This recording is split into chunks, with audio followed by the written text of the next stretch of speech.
Shalom, beloved family. It's your girl Sophia, the American Mariam, and we're here with our part 2 of Tertullian. Well, basically part 3 because we went into, no, this is part 2. Thinking about the other book. This is part 2 of our discussion on Tertullian, and we are just in the Wikipedia. We're going to go through what some of this stuff means. Let's go ahead on to his life, right? We're just going to pick up where we left off, which was life. All right. Scant reliable evidence exists regarding Tertullian's life. Most knowledge comes from passing references in his own writings. Okay, pause right there. This is one of the reasons why they could not make him a saint, because the lives of the saint are well known. This man, nothing is really known about him. So think about it this way. Then this is how you know somebody is a cardboard cutout. What do we really know about Mark Zuckerberg? I mean, we know a lot of stuff, right? About, the story that they told us. They made a movie about it. All of that. But what do we really know about him? That's true. This man, we don't know anything.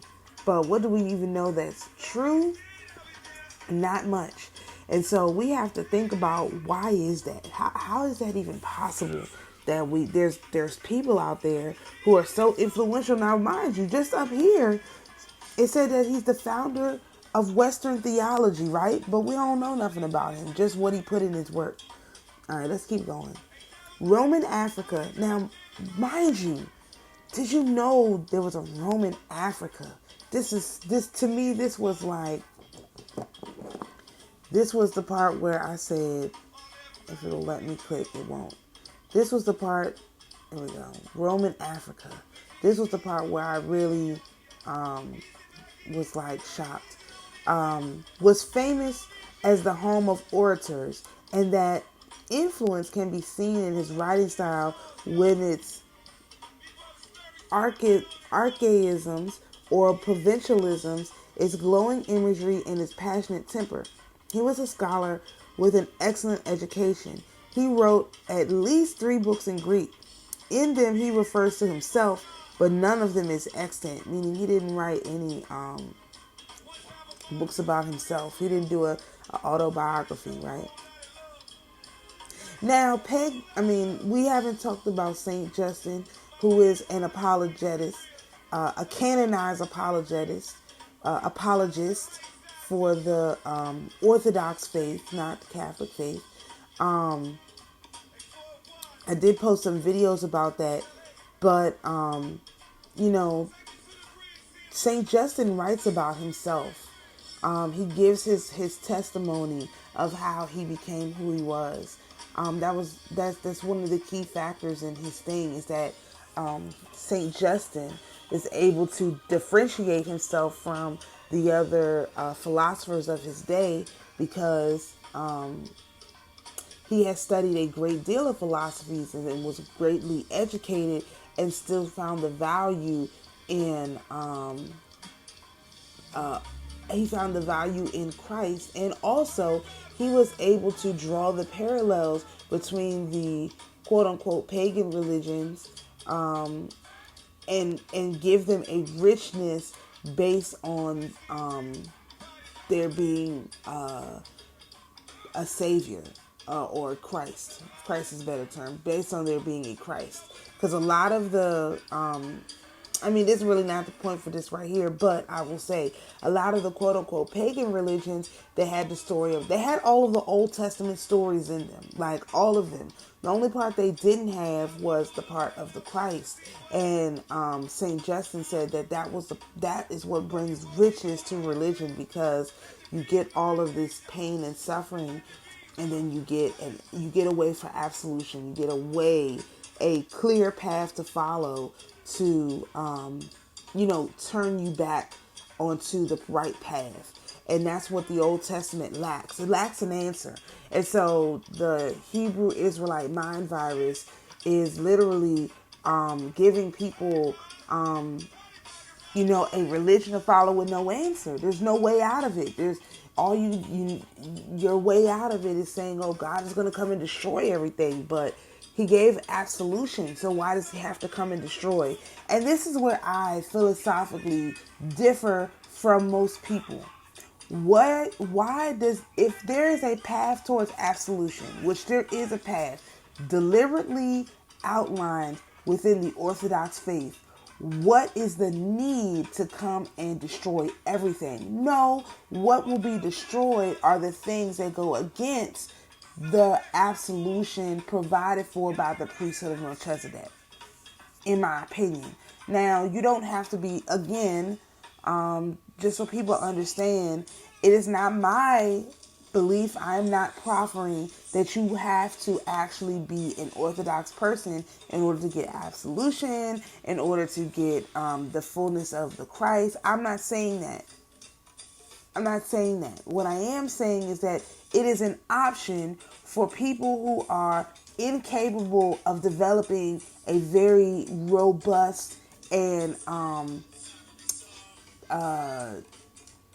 nuanced philosophy.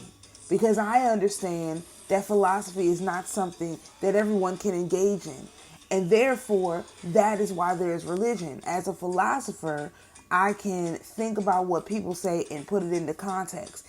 That is not everybody's thing. Everybody does not do that. For some people, it is better, easier, a better use of their time to simply fall into the religious fold and be the best person that they can. That will get you absolution as well. It's not that their process is required. I do not believe that.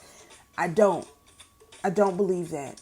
I do believe that there are different gifts for those who do engage in the priesthood of Melchizedek, but I don't believe that it is required for absolution. I believe that the Most High, again, will judge you by your heart. And if you did your best, you were a good person, you didn't, break the laws and all of that, then you and others of the Orthodox faith are on the same foot. It's just that when with the priesthood comes great responsibility, and so that would be the difference. The Orthodox have the great responsibility of being the icon of God on this planet. I really love that example that the priest gave, because that is what it is. The Orthodox are the icon of God on this planet. They're the actual view of God on this planet. They're supposed to be. And the ones who are not, Lord have mercy. Let's continue. Some sources describe him as a Berber. Now, let's click on that. I want y'all to understand who we're talking about here. We are not talking about a white person. That's the point. This is how you know this guy is the leader of the Levitical priesthood and the demonic nine. All right, the Berber peoples also called their contemporary name Amazigh,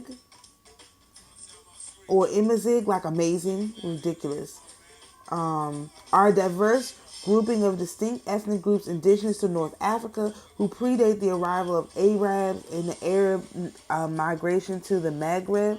Their main connections are identified by the usage of the Berber languages, many of them unintelligible, which are part of the Afro-Static language family. They are indigenous to the Maghreb region of North Africa, where they live scattered in communities across Morocco, Algeria, Libya, and to a lesser extent, Tunisia, Mauritania, northern Mali, and northern Niger. Smaller Berber communities are also found in Burkina Faso and in Egypt.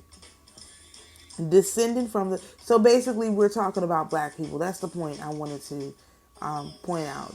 We're talking about black people. We're talking about indigenous, quote unquote, indigenous Africans to North Africa. Okay. And this article goes into some further detail. So we click Berber. All right. The linguistic René Braun suggests he was of Punic origin, but acknowledged that this is difficult to decide since the heritage of Carthage had become common to the Berbers. Tertullian's own understanding of his ethnicity has been questioned. He refers to himself as a Ponicum inter Romanus, Punic among Romans, in his book De Paleo, and claimed Africa as his patria. According to church tradition, Tertullian was raised in Carthage and was thought to be the son of a Roman centurion. Tertullian has been claimed to have been trained lawyer and an ordained priest. These assertions rely on the accounts of church history and Jerome's De Virilis Interviews on Famous Men. Jerome claimed that Tertullian's father held the position of centurio or aide de camp in the Roman army in Africa. Listen. This part right here is really important. The reason why it's important is because it establishes Tertullian's connection to the government. He was a government agent. Okay? And when you look at all of these cardboard cutout celebrity people, they're all government agents. Elon Musk, his mother's clearly a government agent, right? Bezos, his father was a CIA agent. David Hogg, his father was a CIA agent. Greenberg, Mark Greenberg, aka Zuckerberg, was his parents were CIA agents. SBF, all of these people, their parents are government agents. Tertullian's parents were government agents, which means he was groomed. James Comey's parents were government agents. I could go on and on about all of these people whose names keep coming up right now and their parents being government agents. I mean, even Obama's mother was a government agent. His grandparents were CIA agents.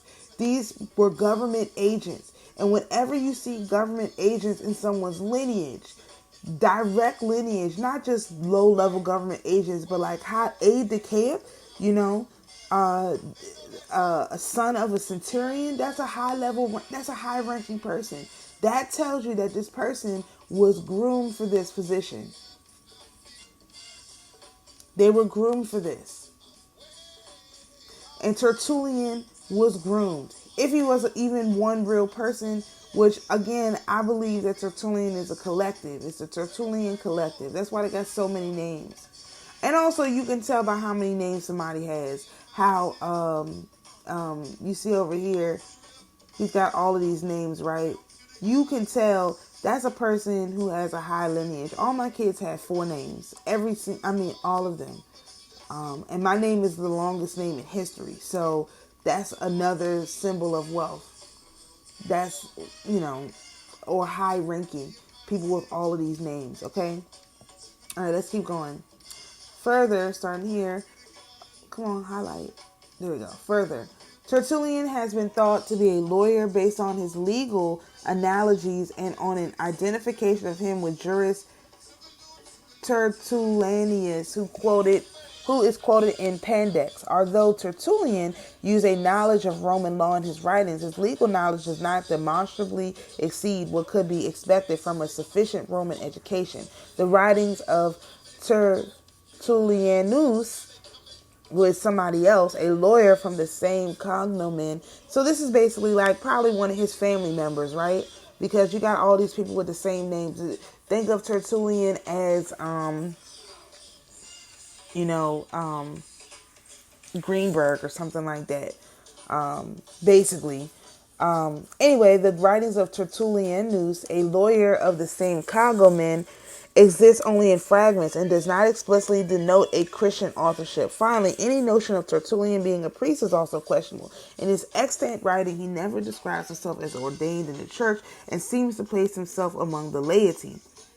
His conversion to Christianity perhaps took place about 197 to 198, but its immediate antecedents are unknown except they are conjectured from his writings. The event must have been sudden and decisive, transforming at once his own personality. He writes that he could not imagine a truly Christian life without such a conscious breach, a radical conversion. Christians are made, not born. 2 books addressed his wife confirmed that he was married to a Christian wife. Anyway, in his middle life, about 207, he was attracted to the new prophecy of monasticism, but today, most scholars reject the assertion that Tertullian left the mainstream church or was excommunicated. We are left to ask whether Saint Cyprian could have regarded Tertullian as his master if Tertullian had been a notorious schismatic. Since no ancient writer is more definite, if not indeed fanatical, on the subject of the schism than Saint Cyprian, the question must surely be answered in the negative. In the time of Augustine, a group of Tertullianists still had a basilica in Carthage, which within the same period passed to the Orthodox Church. It is unclear whether the name was merely another for the Monatists or that it means that Tertullian later split with the Monatists and founded his own group. See, all of this confusion right here is what is another thing that raised my, no one knows.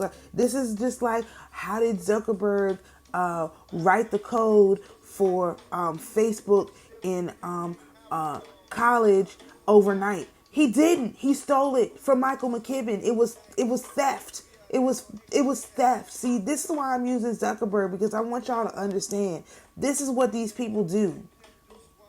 They steal information. So Tertullian, they don't know whether it was another name for the Monatists. They don't know what. And Augustine is not really somebody to be trusted either. And we'll get into Augustine at some point, but it's a lot of problems with Augustine. A lot of problems. We're going to go back into monasticism after this. No. When we get down into writings, we'll probably go back over to monatism because there's some other names that we want to look at. But Augustine just brought that whole group in and made them part of the Orthodox Church. And do we know if that's good or not? We don't. We don't know.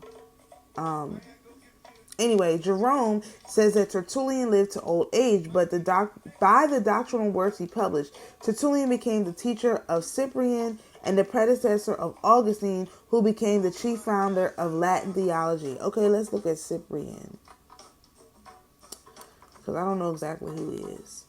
All right, Cyprian was a bishop of Carthage and an early Christian writer of Berber descent. So this is another black man. The reason why I'm pointing this out is because people keep saying that black, people think because they don't know any better that there's no blacks in Orthodoxy. There's huge numbers of blacks in Orthodoxy. You just don't know. And if you do some research, you'll find them everywhere you look, okay? Early Christian writer of Berber descent, many of whose Latin works are extant. He is recognized as a saint in the Western and East. What's that word mean? Let's just see.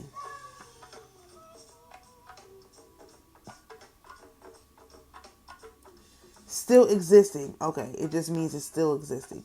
He is recognized as a saint in the Western and Eastern churches. He was born around the beginning of the 3rd century in North Africa, perhaps Carthage, where he received classical education. Soon after converting, what is that, classical education? That means a Roman education, because we just seen that Tertullian was also born in Carthage, and Carthage was ruled by Rome. So this person is also Roman in nature. And we have to really understand that has a significant impact on a person's philosophy, that they be Roman in nature. Okay?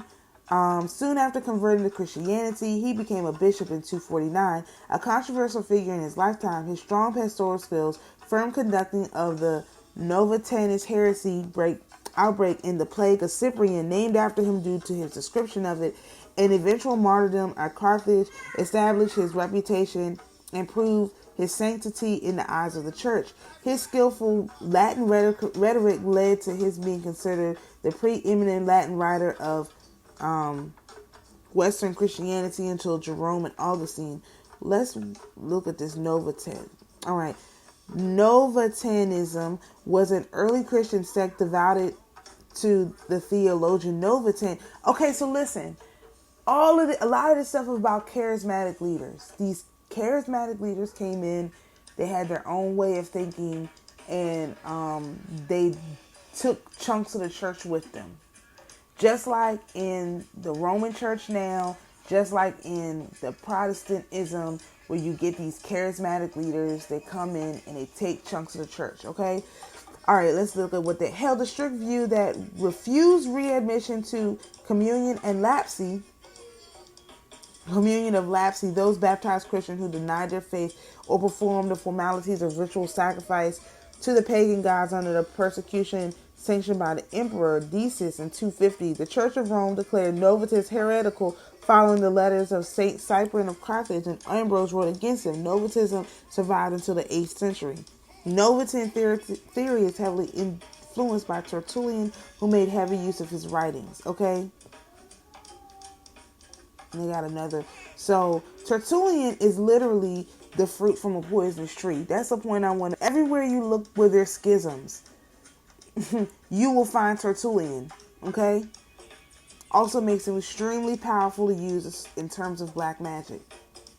All right, general character. 31 works are extant, still around, together with fragments of more. Some 15 works in Latin or Greek are lost, at some recently as the 9th century. Now, mind you, this man, he lived to old age. Every other person at this time was martyred, and he lived to old age.